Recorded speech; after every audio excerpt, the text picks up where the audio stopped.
Otep à tous, bienvenue sur la chaîne des panafricanistes par essence, par conviction et par excellence. Celle des citoyens qui émitent par nécessité et obligation de combat. Nous sommes une chaîne qui n'est guidée que par nos ancêtres et rien que par les ancêtres qui appartiennent à l'égrégore du monde noir. Par conséquent, nous ne croyons en aucun Dieu venu de l'étranger. Toutefois, cette vidéo n'est aucunement destinée à inciter à la haine ou à la violence, car nous menons un combat qui est d'abord et avant tout spirituel, intellectuel et démocratique. Ensuite, il est politique, géopolitique et géostratégique contre l'impérialisme, le colonialisme, le néocolonialisme et l'endocolonat, qui sont tous qualifiés de crimes contre l'humanité. Nous menons ce combat sur la base du principe fondamental que nous avons hérité de nos ancêtres kémites, qui est celui de la Mahat, c'est-à-dire solidarité, vérité et justice. Vous êtes donc en droit de connaître la vérité et nous avons l'obligation de vous dire la vérité, rien que la vérité, afin que justice soit rendue au continent africain. Et ça, c'est notre modeste contribution dans cette noble lutte en faveur de la souveraineté, la dignité, la solidarité et l'unité africaine. Ça, c'est ce que nous appelons le panafricanisme. Bien-aimés frères et sœurs, Emmanuel Macron est revenu à la charge. Emmanuel Macron s'accroche à l'Afrique. Emmanuel Macron ne veut pas lâcher le continent africain. Emmanuel Macron pense que les pays africains lui appartiennent. Nous sommes sa chose, nous les Africains et les pays africains. Il vient d'annoncer la fin de Barkhane, la fin officielle de Barkhane. Mais Barkhane n'est pas mort. Barkhane est au Niger.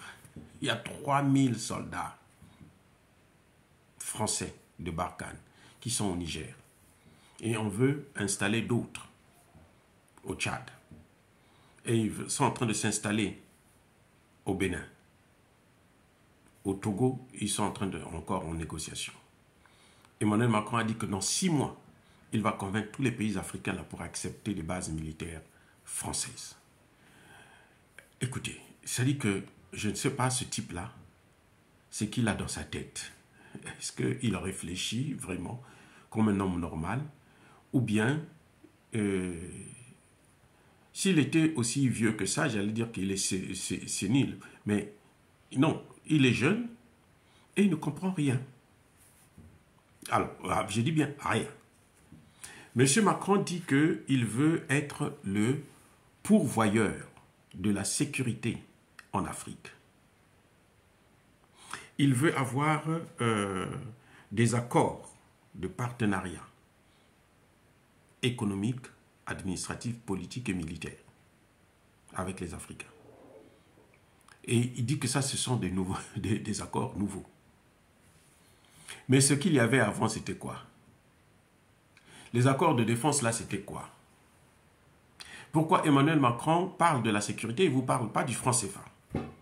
Nous, on dit on ne veut plus du CFA, on ne veut plus des bases militaires françaises. Il dit il veut des bases militaires françaises, il veut maintenir les bases militaires françaises. Il le dit, hein, sans avoir négocié avec un chef d'État africain, mais il dit quand même que non, les bases vont rester là, dans le Sahel, en Afrique de l'Ouest, à Djibouti et partout sur le continent. Et c'est ça que nous demandons de mettre fin. Emmanuel, dans son discours, il dit qu'il veut affirmer la souveraineté de la France. Eh oui, la souveraineté de la France. Mais nous, on n'a pas de souveraineté. Il nous prend pour des idiots, il nous prend pour des cons, il nous prend pour des vauriens.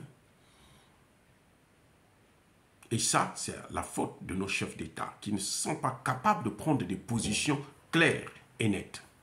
Jusque-là, les chefs d'État africains n'arrivent pas à mettre Emmanuel Macron à sa place.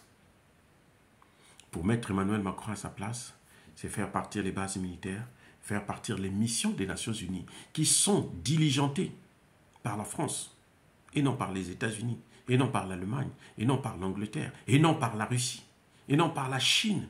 C'est la France qui organise les missions des Nations Unies en Afrique. Parce que le sous-secrétaire d'État chargé aux missions de maintien de la paix a toujours été un Français depuis la création des Nations Unies. Et c'est ce que je crois devrait changer dans l'immédiat. C'est la France qui détient ce qu'on appelle le pen holder. C'est-à-dire que c'est la France qui prépare des résolutions des Nations Unies, du Conseil de sécurité, pour les pays africains.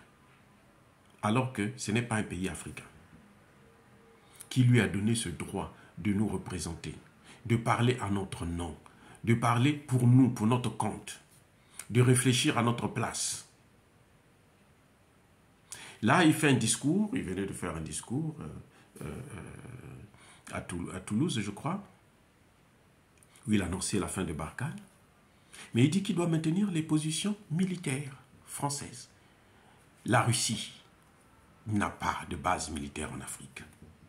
Oh, bien-aimés frères et sœurs, la Russie n'a aucune base militaire en Afrique. Même pas au Mali, même pas au Centrafrique. La Russie n'a pas de base militaire. La Russie a des accords de coopération, c'est-à-dire qu'elle nous fournit des armes. Elle nous fournit la technologie, elle nous fournit le renseignement, elle nous assiste dans le domaine pointu de l'équipement militaire et puis de la formation de nos armées. La France a été là depuis les indépendances. Les accords de défense, c'est ça. Ces accords de défense avaient pour but de maintenir les puissances africaines, les pays africains, sans armée. Et oui, c'était ça exactement la finalité. Ils ne doivent pas avoir une armée, ils ne doivent pas avoir une monnaie. Sinon, ils seraient autonomes. Et la souveraineté, en fin de compte, la souveraineté dont on parle, la souveraineté, c'est ça, parce qu'en France, il n'y a pas de base militaire étrangère. Eh oui, les gars, en France, il n'y a aucune base militaire américaine ou allemande sur le sol français. Pourquoi la France doit avoir des bases militaires chez nous? Si elle veut une coopération militaire, mais elle n'a qu'à rester chez elle. Et si nous, on a besoin d'équipement, on l'appellera, on vient, on achète les armes et puis on amène chez nous. Si on a besoin de former des cadres qui vont utiliser les armes qu'on achète sur les Français, comme on fait avec la Russie, eh bien, soit on envoie nos militaires en France, soit la France envoie quelques instructeurs qui viendront nous apprendre pendant 1 mois, 2 mois, 6 mois, comment il faut utiliser ces armes. Ce n'est pas, il n'y a pas de coopération lorsque vous êtes soumis.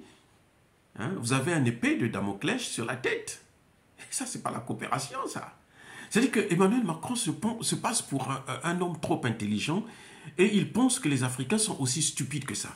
Oui, nous avons des chefs d'État africains qui ne comprennent rien du tout. C'est vrai. Ça, c'est le problème que nous avons. On le voit avec le cas de Tshisekedi, qui n'arrive pas à prendre des décisions justes pour équiper son armée. Il est là à divertir le monde, à faire venir les Kenyans, les ceci, les cela. Tous, ce sont des anglophones qui sont soutenus par les États-Unis, par l'Union européenne. Donc, qui vont venir pour faire passer le temps, laisser au M23 et aux Rwandais le temps d'occuper le maximum de territoire qu'ils veulent et puis après prononcer la division de fait. La coopération d'égal à égal ne se fait pas sous la pression militaire.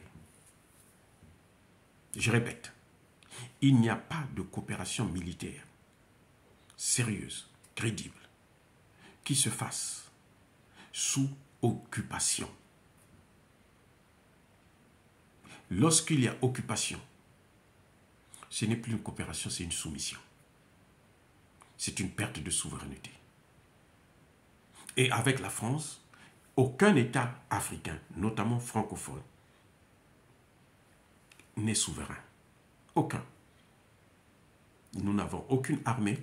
C'est la France qui occupe le terrain, qui fait ce qu'elle veut. Maintenant, de plus en plus, les jeunes ne sont pas d'accord. C'est pour ça qu'Emmanuel Macron, il veut faire comme il a fait avec le franc CFA, l'écho. Les Africains s'asseyent, disent que bon, on va créer notre monnaie à nous en Afrique de l'Ouest, qui n'aura rien à voir avec comment dirais-je, le franc CFA pour tous les pays de l'Afrique de l'Ouest. Emmanuel Macron va s'entendre avec sa serpillière, Alassane Ouattara, pour décider de fabriquer l'écho, c'est-à-dire franc CFA bis, avec même plus de domination monétaire, plus de nazisme monétaire. Et c'est ça qui est troublant. C'est ça qui, personnellement, c'est-à-dire que je suis stupéfait, je ne trouve pas des mots pour expliquer comment un homme peut penser que d'autres, les êtres humains, un continent veut dominer un continent qui est 10 fois, 50 fois plus grand que la France. Il va passer son temps à maintenir sa domination avec une population d'1 milliard, presque et demi d'hommes et de femmes. Et lui, il croit que avec ces 60 millions-là, ils peuvent occuper l'Afrique. C'est incroyable. C'est incroyable. Donc, ce discours, moi, je le trouve complètement nul. Comme disait le président Abdoulaye Wade, hein, que c'est un discours de con, rédigé par des cons, lu par un con, et qui s'adresse à des cons. Les Africains sérieux ne prendront aucune considération à ce que Emmanuel Macron est en train de penser. Il dort, dans ses rêves, il ne voit que l'Afrique autour de lui. Mais s'il veut prendre la nationalité d'un pays africain, il serait le bienvenu. Ce serait nettement mieux. Et puis comme ça, il va être candidat à l'Union africaine pour commander l'Afrique. Mais ce n'est pas depuis l'Élysée qu'il va commander l'Afrique. L'Élysée, c'est en Europe. S'il veut commander l'Afrique, il faut qu'il vienne d'abord en Afrique, qu'il postule pour avoir la nationalité, et puis après, maintenant, il saura comment il va faire. Ce discours est creux, je l'ai trouvé vraiment creux. On va faire la coopération et l'appui, une présence légère, alors qu'il est en train de renforcer le nombre des militaires français dans le Sahel, en Afrique de l'Ouest. Et il nous dit que nous changeons de politique. C'est la même politique depuis 60 ans qu'il est en train de renforcer. Il veut endormir les Africains. Mais ça, il peut endormir Achille Mbembe, mais il ne peut pas nous endormir, nous. Nous avons étudié dans leur pays, là. Nous connaissons la France comme sur les doigts de la main. Nous avons la France dans nos mains. Ce sont nos dirigeants, certains de nos dirigeants, qui n'ont rien compris, qui continuent à courir après la France. Mais il n'a pas dit aux Français que la France est endettée 3 000 milliards d'euros. C'est parmi les pays les plus endettés d'Europe. Donc, et si ça continue comme ça, là, la France va rentrer en cessation de paiement. Il ne vous dit pas ça. Non, M. Macron, pensez à régler vos problèmes en dehors de l'Afrique. Je répète, pensez à régler vos problèmes loin de l'Afrique. Pensez à reconstruire votre économie, votre industrie militaire, à bâtir une autre France sans l'Afrique et les Africains. On vous a assez donné. Assez. On a même trop donné et que ça suffit maintenant. Ça ne veut plus continuer. Ces histoires-là que vous nous donnez 6 mois. On va voir dans 6 mois ce qui va se passer. Si dans 6 mois, on va voir si vous allez encore avoir une base militaire française. On va voir quel est le pays africain qui va s'engager pour avoir une base militaire française chez lui. Et puis on va voir si ce président-là, ce dirigeant-là, restera au pouvoir sans qu'il n'y ait de problème. Vous avez eu 60 ans. 60 ans. Ça fait 6 décennies pour gérer l'Afrique. L'Afrique était dans vos mains. C'était votre chose. Vous en faites ce que vous voulez. Vous prenez ce que vous voulez. Vous vous êtes développé, vous vous êtes enrichi. Et maintenant, nous on dit, ça suffit. Laissez-nous maintenant vivre loin de vous. Et vous nous dites que nous sommes manipulés par les Russes, par la Russie. Non. Assumez votre passé colonial, esclavagiste, et vous allez comprendre ce que les Africains sont en train de comprendre. Ce que les Africains savent. On n'est pas aussi bête que ça. Si vous croyez que nous sommes bêtes, c'est que c'est vous qui l'êtes. Il n'y a pas plus idiot que quelqu'un qui qualifie une autre personne d'idiote alors qu'elle sait que cette personne n'est pas idiote. Oui. Quand vous êtes conscient que la personne là, avec laquelle je suis en train de dealer n'est pas bête, mais vous le traitez comme si c'était un con, un vaurien. C'est que c'est vous qui êtes un vaurien.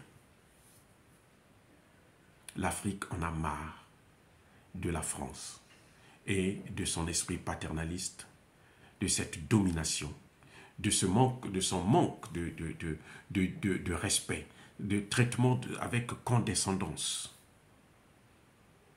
L'Afrique veut sa liberté, la liberté de sa souveraineté. C'est ce que nous voulons. Et pour cela, nous avons besoin de se débarrasser des bases militaires françaises, mais aussi de la monnaie française, le CFA. Que cela soit clair et net. Oh, bien-aimés frères et sœurs, dire cela c'est inciter à la haine ou à la violence, non. Yaba, colère, V, Yamalem. Je persiste et je signe. Soyez bénis par le Dieu des Kémites. Et que tous ceux qui persécutent le continent africain, les Africains, et notamment les panafricanistes, tous ceux qui pillent et déstabilisent l'Afrique, qu'ils soient maudits, qu'ils soient punis, qu'ils soient écrasés, qu'ils soient foudroyés par le Dieu des Kémites et par nos ancêtres angélisés. J'ai dit et j'assume.